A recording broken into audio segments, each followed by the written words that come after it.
Network News. Nagasama 3 araw bago po ang Kapaskuhan, presyo ng karne sa Dagupan City walang pagtaas. Kasama natin sa balitang yan si Idol Matthew Pacheco ng IFM Dagupan. RMN Live Reports. Nanatiling matatag ang presyo ng karne ng baboy sa lungsod ng Dagupan sa kabila ng unti-unting pagtaas ng demand habang papalapit ang Kapaskuhan. Ayon sa mga tindera, lumalakas ang benta ng karne at unti-unti nang nakakabawang lang sa puhunan kumpara nung buwan ng Nobyembre na naapektuhan ng mga nagdaang bagyo.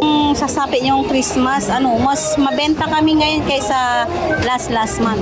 Kasi syempre yung mga maghahanda sa Pasko, ganyan. Kaya medyo okay yung bentahan ngayon. Makakabili na sila ng mura, hindi kagaya nung ilang buwan na kahirapan po. Ipinabatid din na tuwing Kapaskuhan at pagsalubong sa bagong taon, karaniwang bumabawi ang bentahan dahil sa pagdagsa ng mga mamimili. Sa kabila nito, wala pang naitatalang pagtaas sa presyo ng karne ng baboy. Sa kasalukuyan, ang presyo ng karne ng baboy sa Dagupan City ay nasa 370 pesos kada kilo para sa laman at pork chop, 330 pesos kada kilo naman para sa ribs at pata, 380 pesos naman sa kada kilo para sa liempo. Kaugnay nito, ayon pa rin sa mga tindera na nanatiling sapat ang supply ng karne sa merkado. Nasa na magpapatuloy ang pagdami ng mamimili at posible ring tumaas ang presyo ng karne hanggang matapos ang holiday season at pagsalubong sa bagong taon. Kasama mula rito sa IFM Dagupan, ako po si Idol Matthew Pacheco, Tatak RMN RMN Network News.